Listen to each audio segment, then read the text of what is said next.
Hey everybody, it's Matt Johnson. We are back with another episode of Real Estate Uncensored, and Greg is already in rare form, so it's going to be a good episode. I, as always, am your certified Greg Wrangler, but I may fail in my mission today, so we will see. Oh, Matt, you're taking energy supplements, and I haven't even taken off the baby gloves yet. You are in for it. You're going to walk out. If anybody is not watching it live, it is 11 a.m. on the West Coast, and this is a Starbucks double shot can that I'm consuming before noon because just to try to handle Greg. And we also have a special guest today. We'll bring him in a second. We're going to talk about cold call prospecting, and we're going to talk about some of the strategic home loans and some of the tips and techniques that someone that's really skilled at closing buyers on the loan side can teach to agents and share with them what's working. And so we've got a special guest who's going to share all that good stuff. But if you're watching this live, just thank you first of all, and it's going to be a good show, so hang in there. But if you're watching this on the replay, just make sure to subscribe on YouTube, and then if you want the audio version, head on over to iTunes or Stitcher and subscribe there.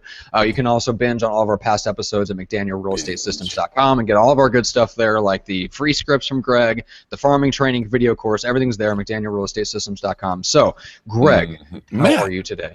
Matt, if I was any better, man, I need a twin. I'm just having you were talking about potentially having a barrel roll out of the show a few minutes before we went live, so I don't know about that. Spontaneous nosebleeds because my weather is, spastic and it cannot figure out which way it wants to go. Yeah, it sucks. So I have my toilet paper ready here just in case I drip of blood onto my shirt because I'm putting so much energy and love into the show, Matt. It just bleeds out of me. I know. It would have been so much better if you didn't tell everybody about like the super dry weather and the cold in your office, and all of a sudden you just start like just a little, it's right there, just like a little drip down the nose, like while you're talking.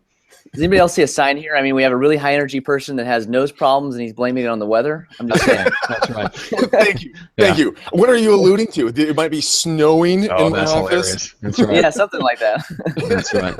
I don't know, man. Greg can't go 20 seconds without sniffing his nose. That's right. No. Right. Am I good? Am I good? Am I good? Okay, I'm ready for camera. Let's go. Exactly. No, that's all bullshit. I don't do drugs, so everyone be calm. No, I don't that I do know about you, Greg. Yeah, no, I will vouch for that. All right. Okay, good. So let's bring in our special guest. Talk about. Damn. We have a guest that I would like to officially welcome to the show first, and then maybe we'll get to you. You stop mother henning me, damn it. Okay. Fine. Let's bring Robert in. That's right. Robert Ring, how are you today? I'm doing well. Thanks, Matt. How are you? I'm doing awesome. Thanks so much for being on the show. We really appreciate it. We're glad you can roll with the punches. I try. You're going to be bobbing and weaving, baby. Right. That's right. All right. So, Greg, what do you have to yell about today? What do you got? I don't have anything to yell about. I have to talk about the McDaniel Challenge last night. I had a guy got on the phone with me, and he's out of Canada. Super cool guy. He went really deep with me on some really interpersonal things with him. And by the time he got done with our conversation, he went from down in the dumps and depressed and worried and freaked out to like ecstatic and like was trying to get off the phone with me so he could implement what we had put into action. We came up with a whole plan for him that is not being done in his area, that he's going to be able to spend more family time with his 7-year-old daughter and be able to go out there and showcase himself into the marketplace. So just an epic success yesterday. Not to mention what we're going to talk about a little bit later on. Do my cold calls. I've been getting my ass handed to me times 10 the last week. But yesterday, we're Ven bitches. I got it. 3 sellers, 2 buyers, 1 day winner. So wow. Okay. That was a good day on cold calls. I know that's kind of how Robert got started in the business. So that's going to want to let everybody know that there is success and light at the end of the tunnel when it comes to cold calls. Yeah, well, everything averages out, right? I mean, it sucks in the moment though, like going through that, knowing that you're going to get the payoff, but it's not today. It's not that day is not a good day. All right, so Robert, you did get your start in cold calling. We talked about this before we went on the air. So tell people a little bit about first of all who you are, where you are, and what you do, and then like how did you get into this whole thing? Sure. Well, I studied music in college, and then I was a waiter. And I told myself I'm never going to go into real estate because my dad was in real estate. And sounds familiar. That's awesome. Yeah. Straight to the top. Show business for you, huh? Right. Yeah. Exactly. And then I get recruited into the refi, the loan industry during the refi boom, and I was handed these refinance leads. So all the time, I'm calling these refi leads, right? And just like rates are going up, and people aren't going to be able to refi with higher rates. So I need to start doing purchases. So I got into the purchase business, built a team. Now we mainly do purchase business, but we love refis if you have any. So, that's mainly what I focus on right now. And I just found that it's a lot more sustainable business because regardless of rates, people want to buy a house, and they just gotta kind of get the rates going when they're in contract. So. And where are you at, by the way? What areas do you serve? I'm in the East Bay area, so I live and work in Walnut Creek, and then I do stuff on the peninsula and in Contra Costa, a little bit in West Contra Costa. Awesome. So yeah, Greg's stomping ground. So if anybody is within earshot of Greg, you're also in earshot of Robert, and should send all of your referrals over to him. All right. So so you got into so what are some of the challenges? I've never called a refi lead. I mean, what's that call go down like? What's the reception level?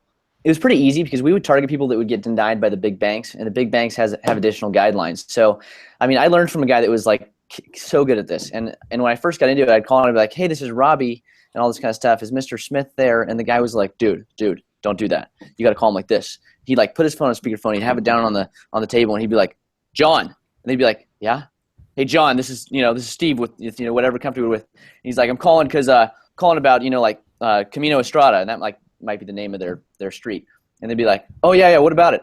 "Well, John, I see that you're with Wells Fargo and you're like 1% above the national average. Why haven't they helped you roll that down yet?" And John would be like, "Oh, those," he would just go off like about how he hates Wells Fargo or whatever bank. And so he'd be like, Nobody great, ever John, said that about Wells Fargo. See, now I know you're lying because nobody has nothing but good things to say about Wells Fargo. Bullshit. You didn't trust me to start with, but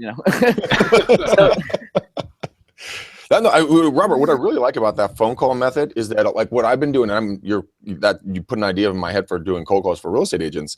You know what? Because you can go onto neighborhoodscout.com. You can figure out your percentage of your, the national average of where you are. So, like, I think Danville and Walnut Creek are like 98%, more affluent than the rest of the country in these different zip codes. So you could do something like this for real estate agents.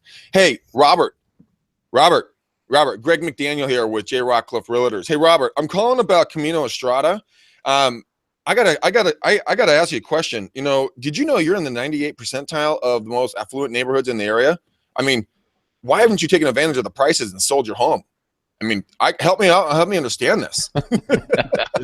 That what would happen. So if Aaron Wittenstein parachuted into your office and made cold calls for you, that's exactly what they'd sound like. Well, what's about making cold calls, but the people don't realize, and I sit down with people and I'll teach agents how to do this, just like you do your stuff there. I'll get them together in an office and I'll be like, bring me all your open house leads, because they have open house leads like they never followed up with. I mean, I've seen people in open houses be like, "I want to sell my house. I can meet you next week," and they don't call them. And I'm like, there's 3% sitting for you. So anyways, so we sit down and we call them, and I just give them that hard opening, and I'm just like, "Hey, Betsy." Betsy, how old is she?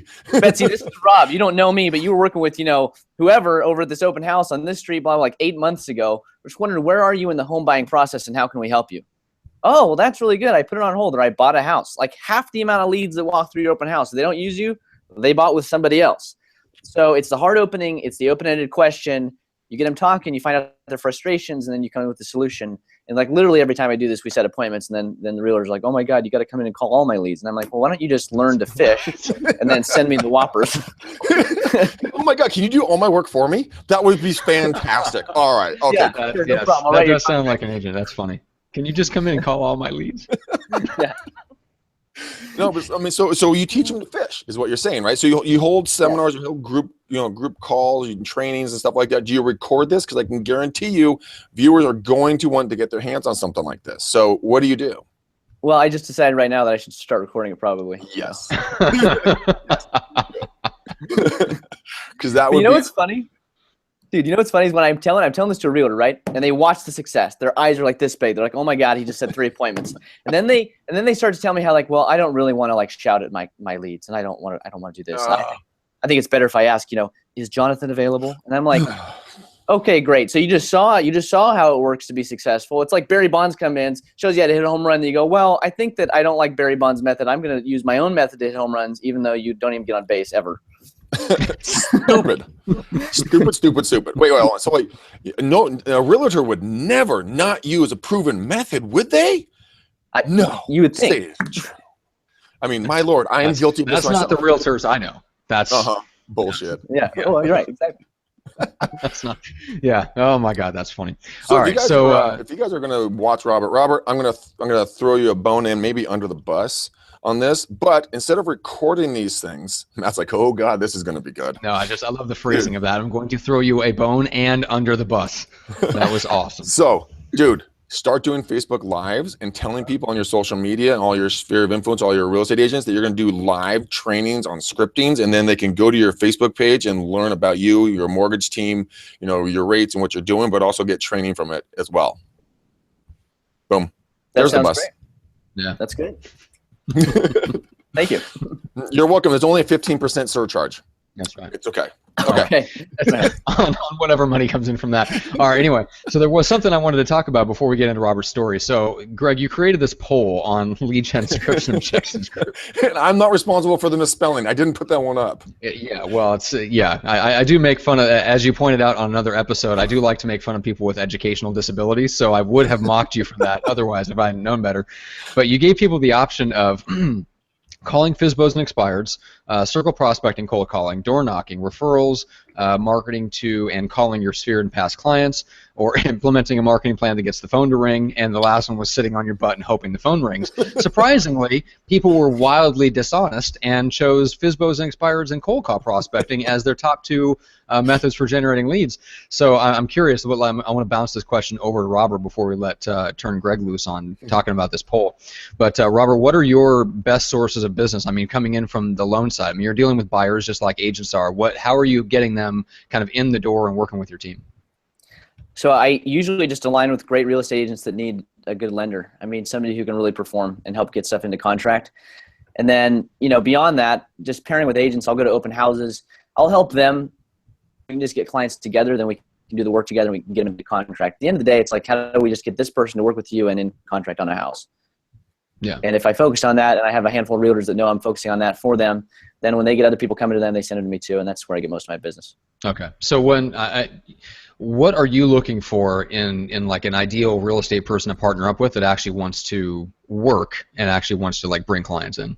Yeah, somebody who's realistic, who understands the market. I love niche realtors, people who focus on a specific area or a specific type of home. I work with this great agent out in Palo Alto, Monique Lombardelli, and she just does modern homes. Like, she made a documentary on Eichlers, and she focuses in and zeroes down on modern homes, and she crushes it. Like, she had like 30 million in listings last time I talked to her. That's awesome. And then somebody who knows how to sell.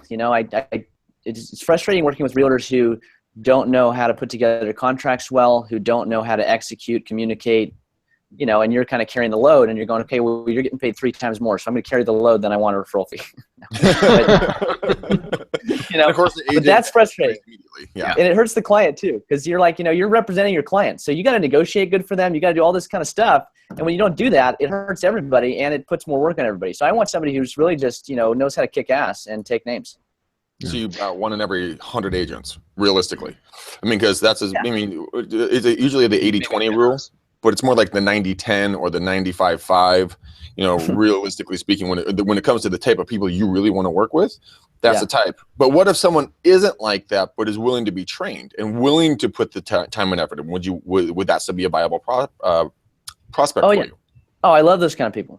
Yeah. Okay. When I worked in this fish market for a while with this real estate company. It was literally inside of a fish market. It was so bizarre. But there was this agent there, and this was a Filipino fish market, and he was an Indian guy. And I said, what are you doing? And he's like, what are you doing?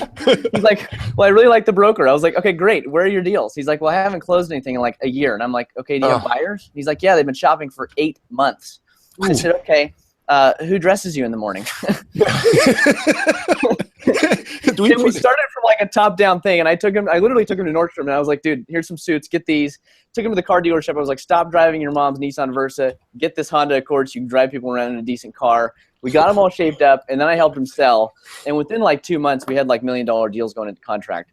And got to flip around, so people that are willing to learn. So if you work in a fish market, talk to Robert. He'll get you shaped up. So basically, you're like Jesus Christ incarnated. I will teach you how to fish, and I will clothe you. Go out and be one with the community. Yes. The only difference is I just request referrals for big loans. Oh my God. Okay. All right. I don't even know where to. All right, you want to talk about this poll that you put up, Greg? Yeah, no, there's So not really what much was to the it. idea behind this? And No. by the way, I want you to answer your own question because clearly it's not calling FSBOs and expireds. That's not how you generate most of your business. I can't. There aren't really Yeah. a lot of them around here. Not enough to sustain a consistent calling pattern. Yeah. So what I do is I do circle prospecting. We do some online leads. A lot of the times, like we just don't get quality leads. They're just the crap information. So I can't follow up with them. So for me, it's circle prospecting. I will log. Oh God, I think anywhere from 250 to 500 to 750 calls a day. Now I have my team member Midori, a 25-year-old young gal. She just is taking the bull by the horns over here, and she logged nearly 500 calls the other day, and she's going to be willing to do that on a daily basis because I just literally put her with boots on and threw her in the deep end, and I walked out of the room to see if she's going to sink or swim, and she swam. And she's doing a great job. She's picked up 3 listing appointments. We're going to lock one down in Walnut Creek. And then the others are going to be a little bit more down the road. But I mean, it's about logging the time in. It's not sexy. It's not fun. It's not glamorous. It's a pain in the, it's a pain in the balls. I almost dropped an F-bomb, Matt, but because of you, buddy, I withheld saying fuck. So, oh, damn it. There it is. Shit. I thought he bleeped you when you went silent. I was like, did he just catch that and mute it? Oh, wait. Like, just you wait, Robert. Oh, man. If Matt could have. And there we go. Ah, damn it. Hey. That's awesome. Oh, that's right. God, All right.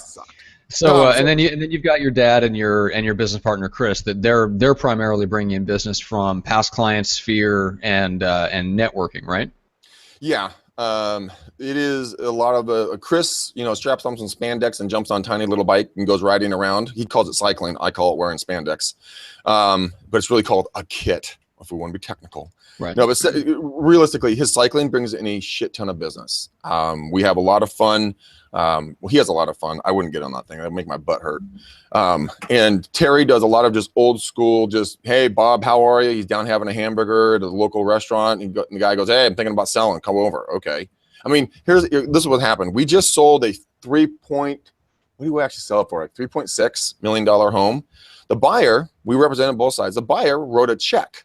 Now, his wife seems to be quite the nose up in the air bitch because she didn't like the layout. So they never moved in on a $3.6 million home. So Terry, being the T Diddy, we're going to go relist the damn thing. And we sold it 2 months ago. Are you serious? Yeah. So, I mean, Oh my God. I know, talk about epic. And this is what we classify it as. Terry goes, oh, it's just a rounding error. I'm like, you have a $3.6 million rounding error? You got some messed up math going up in there. You need a new accountant. But that's the way we get it. And then Eileen, she's a young mom. She's working with a lot of the moms and dads at her daughter's, play groups and swim classes and stuff like that.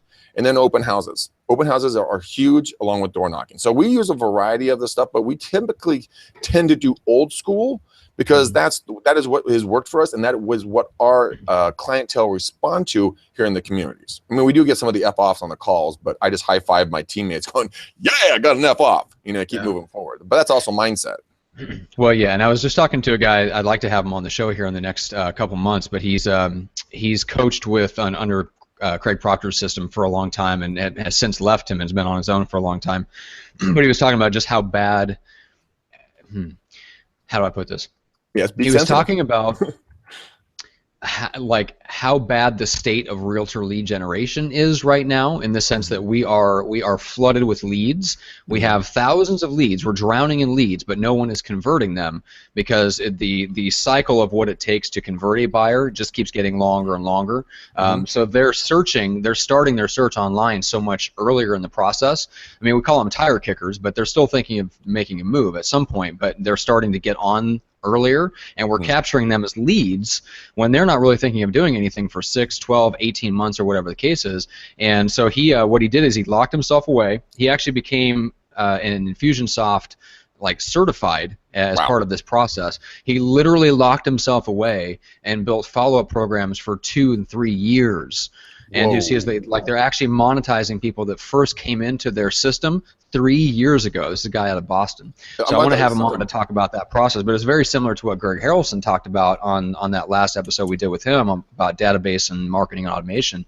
Like we're having to build these super long follow-up campaigns because that's the only way to keep in touch with people long enough to actually get in front of them when they decide to make a decision to pull the trigger, right? So it's super, super interesting. Like it's all about, it's not so much about the lead generation anymore. Anybody can set up a Real Geeks or a Boomtown platform and start generating leads, but are you willing to do what it takes to stay in touch with them, to convert them over time? And that's what's that's what's separating the good agents from the bad. But that does leave this opening, right, Greg, for what you guys do, which is old school, the stuff that has always worked, will always work, but backed up by technology. Right? Yeah, you have to bring technology in. Yeah, like we're talking about with Robert. You start doing some of these training things, start teaching people, teach them how to fish, but also get them introduced. Basically, you're going to be a great drug dealer. It's like, you want this script? You want this script? Come on. Ooh, you got to give me a loan now. And then but now that they see that you bring value to them, that's when they are start caring about you. That's how Robert can grow his business, that he can grow as a real estate agent. You can grow with your buyers and sellers. You bring value to their lives. They're going to want to give back to you. The law of reciprocity kicks in, So Robert, what about you? How are you following up and staying in touch with both the agents so you don't lose touches with them? Is that so you don't lose touches with them or touch, you might be a better way of putting it. And then also with your leads that you're working with. What are you using, a specific system, or how are you doing it? I'm about to switch CRMs, so I have a good CRM system because I want one that agents can log into and check the status of where our buyers are in the pipeline. As far as agents, I just have a handful of agents that I work with, and I try and keep them on the calendar at all times. So like last night, I was at a tap room having beers with an agent I really loved working with. And then we'll go out to dinner with them, just always keeping them on the calendar and always talking to them, and then scheduling open houses. When I'm not vacationing, which I've been doing for the past couple of weeks, like every weekend, usually. I just got back from Maui, then I'm going to go to Thailand, and then I'm going to head over to Aspen, but I stay in touch. No, I'm just no, seriously, it was like one after another. Now, every week I'm doing open houses, and at the open houses, I bring some cool technology, different stuff. I've actually set listing appointments for realtors in open houses. So, if they're on board with like new approaches to how to do an open house and how to get clients out of the open house, then that's kind of where I'm at. Because, yeah. Do you want to share some of that? Do you have anything that you could share with the audience? Sure. This could be your first live where you get them on that crack train. Yeah. Dangle it out there. Yes, absolutely. So I use a couple of things. I mean, I use a conversational sales process that I've learned that I can, go into another time. But part of that is getting people comfortable with you, and then I sign them in, and I use an iPad to sign them in, and I have Open Home Pro on the iPad. Open Home Pro, and if you try and download it on your iPhone, you won't see it. It's only on the iPad or tablet, Google Play Store. But you can set the questions. So you can say like, do you have a home to sell? Which is a great question to ask somebody coming through an open house. I also use a program called HBM, which is it's kind of a slower app, but it is connected to the MLS. It allows people to search for homes, and it's private, so they don't sell your clients' information like Redfin, Trulia, and Zillow do.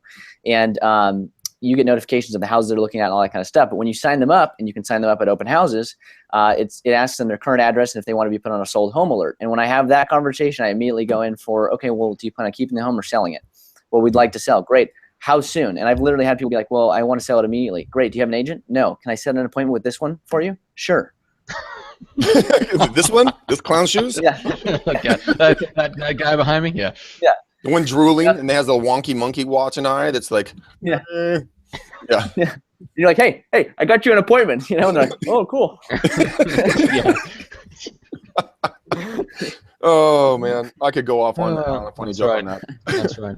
If you're an agent and you're taking on open houses for other people, I mean, this is the biggest mistake I see. If you take on an open house that's been sitting on the market and it's overpriced, I mean, like, what are you doing? Nobody's going to come through. It's like going to sit at a car dealership on a Monday morning. You're not going to sell anything. God, that would suck. I mean, I don't know how, besides like either that or, yeah, anyways, I'm not going to go there.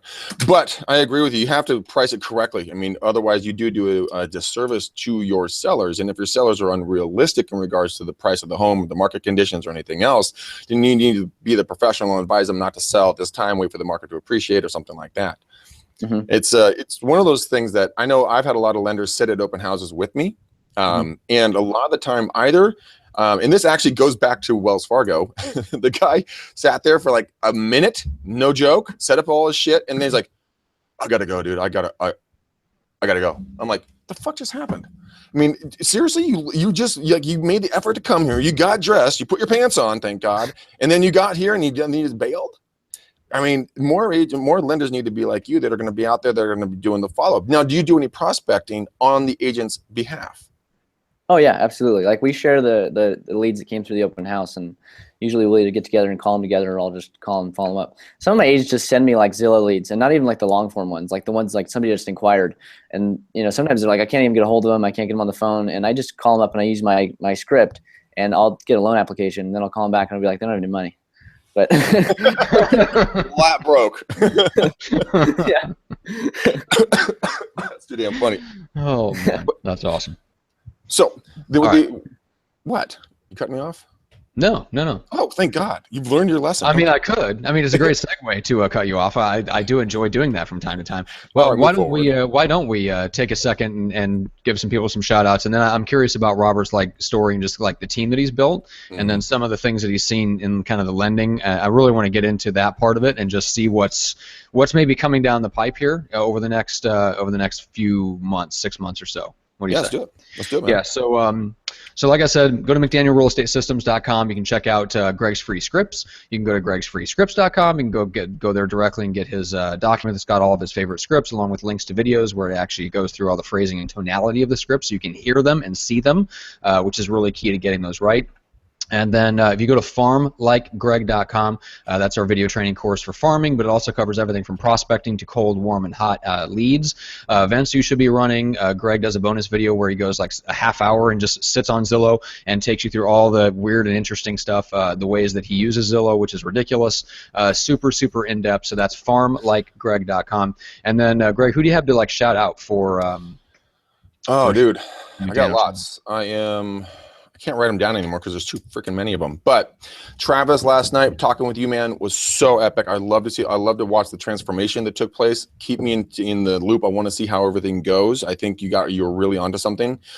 Gianni, thanks for talking to me on Wednesday. Amazing. Sarah on Tuesday, and then Neela on Monday. You guys are all amazing human beings, and I am super, super, super, super pumped to keep in touch with you. Also, I'll open up my Facebook pad here. Oh, by the way, Stevie is watching us right now. She loves the episode. She says it's one of our best. So, you know what, Robert? Congratulations. Thank you.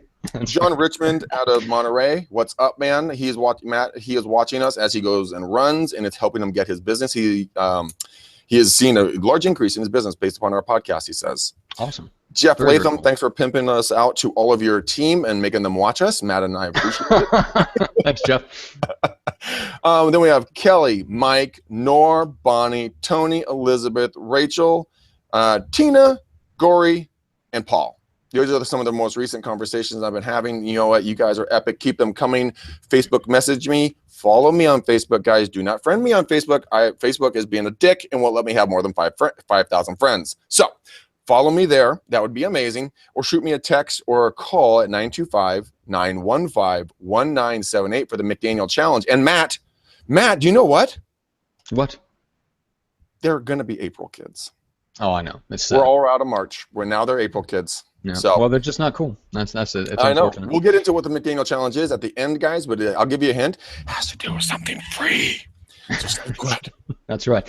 And free is also what our new show costs, which is Pursuing Results. Go to facebook.com/Pursuing Results LLC. You can get all the information on the podcast. You can watch clips of the interviews that have already been recorded. That hits iTunes next week, guys. Woo-hoo! Next week is when the new show officially comes out, and then we start live episodes in September for the new show where we interview successful people about one book that changed their life. That's going to be awesome. The episodes are actually going to stream right into Facebook on that page. So find me, Pursuing Results, the Facebook page, like the page. That way you get notified when we go live on Facebook. So anyway, let's get back to you, Robert. So me and Greg were talking about this on the last podcast episode, and I want to ask you about it too. So call reluctance, having to do with like cold call prospecting and stuff like that. I mean, when you go into a situation where you're calling leads and the reception is, the odds of converting them are pretty low. You're talking about between 1% and 3% for buyer leads.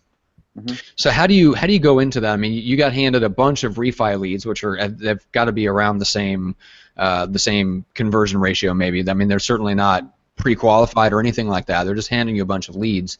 So how did you overcome, and did you have any initial call reluctance, and how did you overcome that? Yeah, I mean, I just turned to alcohol mainly, but Well, that's good. Well, you heard it here, folks. Get drunk. kidding, but like seriously, like okay, so in the beginning, yeah, there's a lot of call reluctance because it was like you get rejected, and sometimes you get rejected hard, and sometimes you accidentally call somebody on a do not call list, and they know that you're not supposed to call them, and then you're like, sorry, this was an accident, Wells Fargo, we won't call you anymore, which you try and pass it off like you're somebody else. That's awesome. Yeah, exactly. Oh man, yeah, this isn't Greg McDaniel. I'm sorry, no, this is Matt Johnson. I'm with Prudential. Yes, right, okay, exactly. That's how you do it. But now call reluctance, I mean, you just can't have it. You got to totally get past it. If you have call reluctance, you need to first of all ask yourself, why are you making money? And if it's to support your little girl and your wife and your husband or whatever it is, you got to think of your why. So that has to be always on the front of your mind, and your why has to be so strong that it can bring you to tears if you really delve into it. But that's a whole nother That's fine. That's exactly what Aaron Wittenstein said last time I had him on. Yeah. It's literally the terms. Yeah. Like, did you watch Aaron's show? Yeah. No, but I had a friend who is like the president of a bank, and he would tell me this, and I was like, well, what do you mean it's got to make me cry? And then he asked me this question, and in 10 seconds I was in tears, and I was like, okay, I get it. And I was in front of other people. I was like, okay, now we can go on to something else.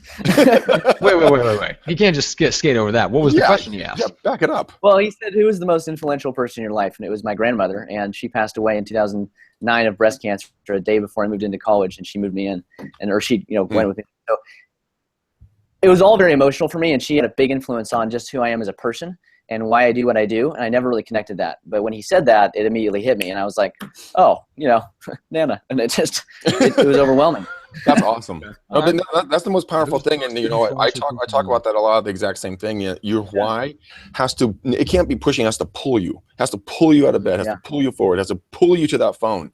And when you find that, it will change your life. So if you can sit down and you can go through all the bullshit of oh, my why, I want to make a lot of money. Bite me. It's not that at all. There's something much deeper in there. But I'm cutting you off, but I totally 1,000% agree with you. Yeah, and I help people understand their why, especially when I sit down with salespeople, other loan officers, other realtors, and I ask them, why do you want to be successful? Oh, I want to make a lot of money. And all you have to do is just keep asking the question why to figure out the person's why, and you just peel back the layers of the onion until you get to the point where they're like, well, my dad wasn't around when I was young, and I want to be around for my daughter, and they didn't send me to college. I want to send my daughter to college. You get these super interpersonal reasons, and you're like, oh, okay. And then you can dollarize that. So you got to make $1 million to get these goals so you can help your daughter, and I'm going to help you do that.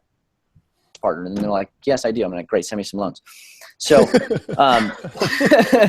that's awesome. We had a life transformation. By the way, send me loans. Yeah. I'm sorry, I got way off track. Can you ask me the question? What was the question again? I just totally. Well, we started with call reluctance, which you answered that, and I think that's where most people struggle. It's why they struggle with tactics over strategy. It's why they're focusing on scripts and things like that, and just the nuts and bolts mechanics of how to do things, because their why isn't big enough to pull them through to figure it out on the fly. Because most of these things, they're usually not even complicated. To the level of complexity that they can be learned by anyone. As I'm going through and helping Aaron kind of solidify what his expired listing process is and his scripting and stuff like that, so that he can teach it to other people. And he's like, dude, it's not easy, but it's not that complicated. The difference with him is he's got a wife and 3 kids. So every day he gets up, and of course your kids are right there because they're always there, and you see them, you can't get away from them. He's living in a 2-bed hotel room right now with them because of home plumbing issues, but believe me, they're right there. So they're right in front of his face every single morning, and he has that driving why that always pulls him to work. And I think if people, it takes a lot of hard mental thought, or you have to sit down with someone like what you do with people with Robert, is taking them through that process. But you as a person, it's best if you take yourself through that process, because then you can really be honest. People will not always be honest with another person asking them that question unless there's a lot of trust in that relationship. So at some point you have to really figure out and zero in on what that why is. I still feel like I haven't zeroed in. I have it. I'm still circling mine. And I work hard, but I'm still looking for the exact crystallization to where it really sets me on fire, because I know there's another level, there's another gear that I could shift into if I really had that why zeroed in the way I want to. And I'm very privileged to be working with someone, just a relationship that developed out of putting someone on a podcast who is an extremely high-level business coach in a completely different industry. We just developed friendship, and he's taken an interest and is helping me refine that and pressing me to like go deeper, dig deeper. And it's an interesting process. I'm really honored you think so highly of me. I mean, that really touches me. Yeah, right. It's you. No, but so to your point really quickly, I get Darren Hardy's daily Darren, or Darren Daily or whatever.com. And then the thing that he wrote on there today is, if you want to ask people and really understand how much people really honestly trust you and go really deep with them on this, and you can ask yourself this as well to kind of get to this why. Here's the question. If we were to sit down together 3 years from now, what would have to happen to make you feel happy with your success or progress? And that's a great question, because it's going to go super deep and intimate. So again, if we were to sit down together 3 years from now, what would have to happen to make you feel happy with your success or progress? You're going to get some amazingly intimate, deep answers, and you can probe deep into your own self on this and really dig down and find your why with that question. So try it out, guys. Give it a run. What do you have to lose? I mean, you only have to gain. Yeah, I think we can take one left. Man, that's this interview is taking an interesting turn. Yeah. Go ahead, Robert. I was down visiting Tom Ferry recently, and we were shooting a video about this company that I use with him, Geographic Farming, and I provide listing leads to the realtors that I work with. And so I wanted him to help me promote that and kind of get some more agents, in my sphere. And in doing so, we shot the video quick, and then he's like, "How can I help you?" And I'm like, "Well, you are, because you just put me out on video and you're introducing me to some of your coaching clients." But massive value to you. I was like, "You just did, Tom. Like, I don't know where you're going with this." He's like, "Let's walk." So he walks me around his big business complex, and he's like, "So what are your goals?" And I'm like, "Well, I want to make $1 million in a year before I'm 26, and that's May 27th of 2017. I want to do this, this, this, and this." And he's like, "Why do you want to make $1 million?" He drilled it down so deep, and for like a half an hour, we're walking around his business complex, and he's coaching me. Now, mind you, people pay him like $3,000 a month for like an hour of coaching. So I'm like kind of in awe a little bit, and I'm like trying to soak up every minute of it. And he's talking about how he just had a conversation like yesterday with people that could be on like the Forbes list.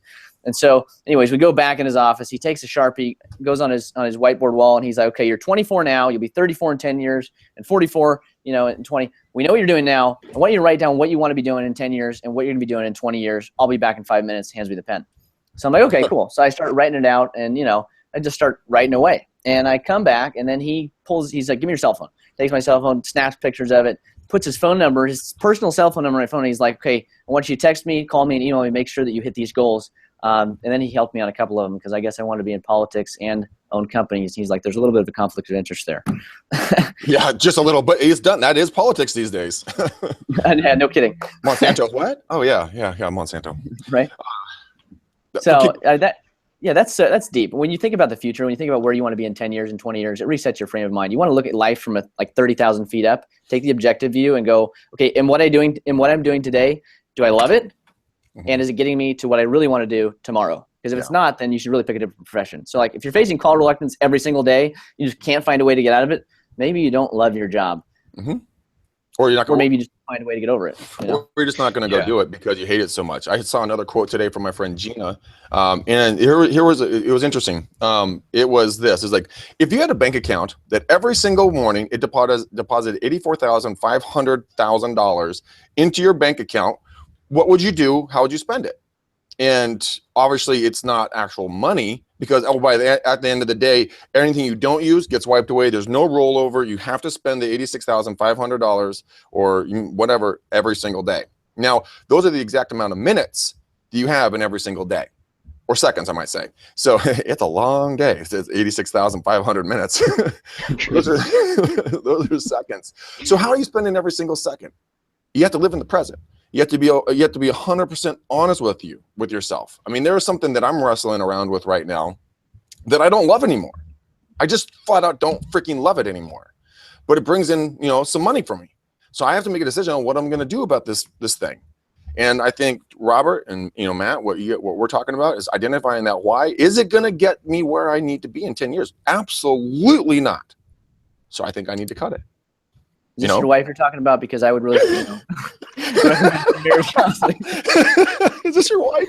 No, he said it makes money, not costs. Yeah, man. Well, dual income. He's not talking about spouse.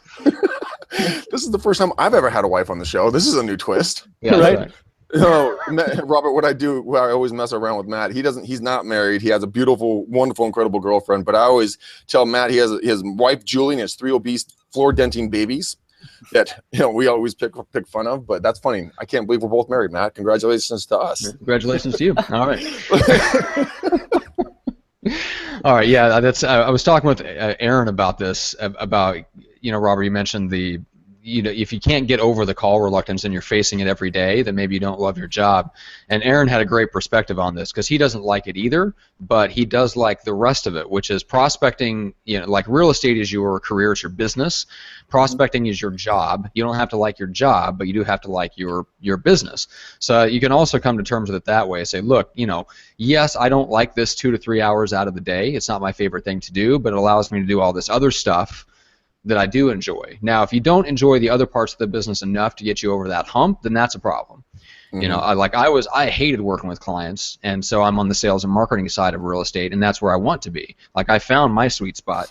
But if you enjoy the process of working with clients and you enjoy real estate as a business and you just don't enjoy the prospecting part of it, you can still find a way to get through that just by looking and saying, look, I understand I don't enjoy this part of it, but I do enjoy the other 70%. So let's enjoy the other 70%, suck it up, do the 30% that I don't like, and move on. So that's Aaron's perspective on it, and that works. Or you can work to find a prospecting method that brings in enough business for you where you do enjoy it, and that's like Greg. That's what your partner Chris has done. He's found a way to network and keep in touch with a sphere that brings enough business that he's happy for himself and doesn't have to spend 3 hours a day doing stuff that he hates. So it's not like the only way out is through. Sometimes that is true, but it's not always true, and there's nothing wrong with looking for other options. But if you come to the conclusion that, look, the only way to get what I want is to go through the crap of doing stuff that I don't want, that's where that big why really comes into play, and you have to have something that pulls you. Mm-hmm. Yeah. 100%. Who was it that said, I think it's Virgin, Richard Branson?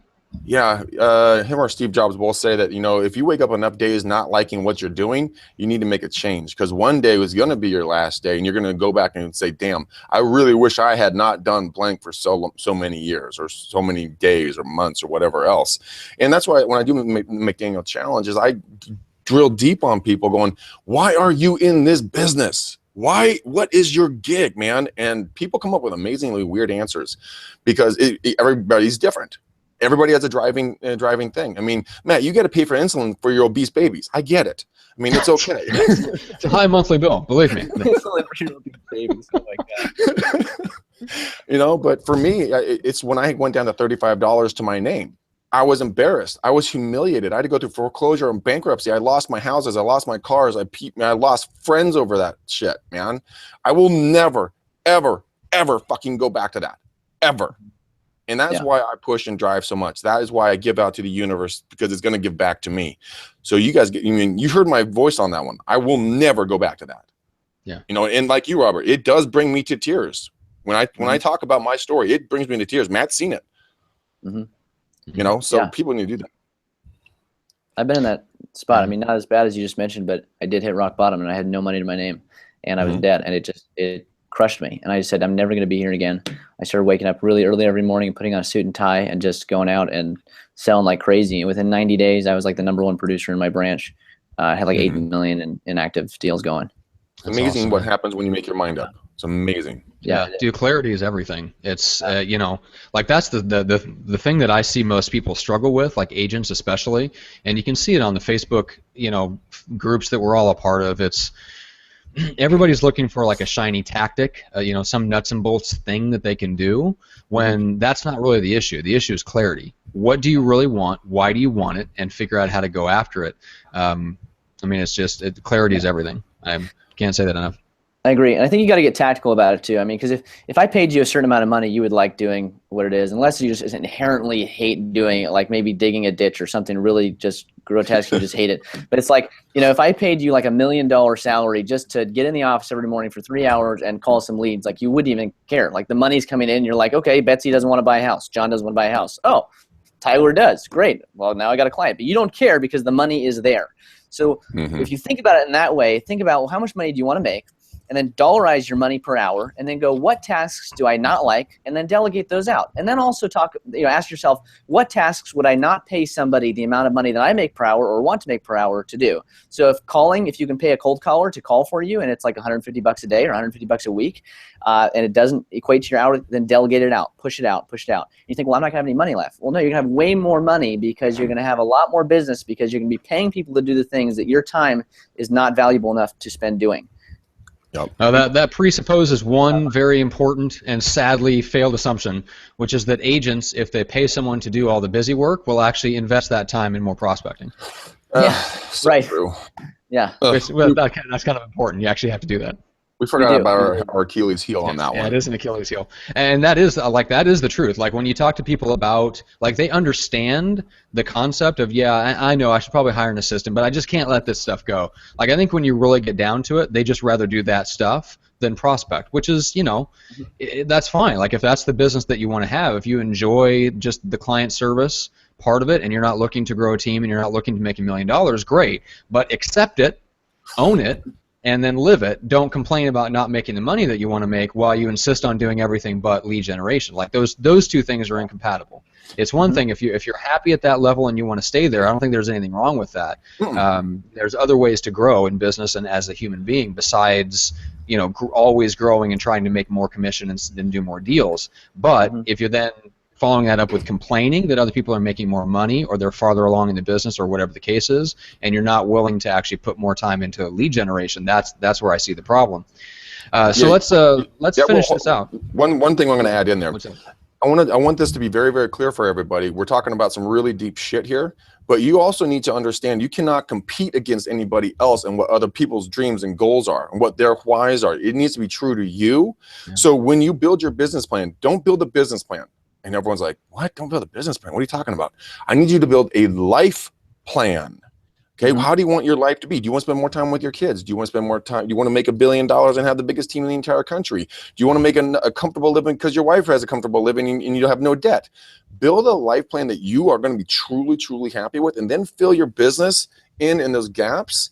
You'll be the happiest person on planet Earth. Okay, so find your why, build your life plan, then fill it in with your business plan, and move forward and be true to who you are. You will be thanking us from wherever the hell you are. you know that you're a happy human being, and that's the most important thing is happiness. Yeah, and not when you build finances. When you build your life plan, start with your eulogy. It's freaky. Oh Christ! Write your eulogy and work backwards, and it really puts things in perspective, and it freaks you out. But once you write it, you have a really good mindset of where you're going and what you want to do. I am writing my eulogy today. As morbid as that sounds. Right on. I love that. Can I write it? God, no. Come on, Greg. Come on. Damn it. All right. Can I write your eulogy? if I can write yours, Matt. Matt is Here lies an extremely large human being. who was somewhat loved by a very small group of folks. No. Yeah, exactly. Yeah. No. It'd be interesting, though. Revenge for the whole wife, Julie, and 3 obese babies you've been teasing me about for 6 months. God almighty. But what if you did? Let's turn that. That's a real question, though. What if you did have someone you trusted write your eulogy? How do they see you? I think that's a great exercise. Yeah. Scary as shit. That's some true shit right there, you know? Yeah, if you really can't figure out your why, write your eulogy, and then usually when you're writing it, you don't really care about how much money you made because you're dead, and so you're really more thinking about the people you affected and how you affected them and how you left them and how much people love you because of how you bettered their lives. And then that kind of puts things in better perspective for you because now you got to separate it from money, and it's really hard to do that with your why because we go to work every day to make money. Otherwise, we wouldn't go to work. We'd just go to Hawaii. Yeah. Exactly. No, it's totally true. And I know that we'll talk off air of what mine is, but I have thought about that, and it has nothing to do with cash at all. Yeah. Fulfillment. It is. Let's talk about fulfillment. Matt, let's fulfill this show. Yeah, let's wrap this one up. This went a completely different direction, and we didn't really get into anything having to do with home loans or the economy or anything like that, and who the F cares. So you were so close with an F-bomb. You're this close. Yeah, I know. Well, we'll try to keep it tame. All right, guys. So Robert, remind us of where you are and how to get in touch with you so that the people that are listening to this can potentially send you loans. That'd be great. So I am in Walnut Creek, and we have a team, and it's called the Robert Ring Team. You can get a hold of me going to my website, robertringteam.com, or send me an email at robert@robertringteam.com. So, yeah, that's how you get a hold of me. Guys, hit him up. I have Robert, and has sent me, leads. Robert Ring. Yes, Robert Ring. We go by the full name. It has sent me leads, and I will tell you, he's a very, very, very professional lender. If you guys are looking for one, I truly endorse him, saying I have never really done that before on a show. So now you know I'm not full of shit. McDaniel Challenge, guys, please get off your fat ass and give me a call. You are an April kid. So congratulations for procrastination. Now you've done it. Now you're stinky April kids. But you get an hour to 2 hours of my undevoted time. Then we do a coaching call at 6 p.m. Pacific Standard Time, Monday through Thursday. And we're going to work through mindset, prospecting, leads, follow-up, systems. I know I said systems again. But it is a lot of fun. There is no strings attached. It is 100% free. And all I want to do is help you guys become the true master agents that you are, because there's always something that's stopping you, blocking you, or hindering you. So, I'm not saying that I'm like the greatest thing since sliced bread. I'm just a guy that's been doing this for 17 years. I've seen a lot of shit. Maybe I can help you work through some of the things that are blocking you right now. So follow me, please, on Facebook. And message me on Facebook Messenger. Let's set a time, guys.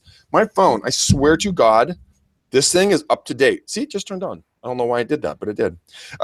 It will ring when you dial these numbers in the sequential order. If you mess it up, it's up to you. You're not going to get me. Okay, it's 925-915-1978. So 925-915-1978 is my cell.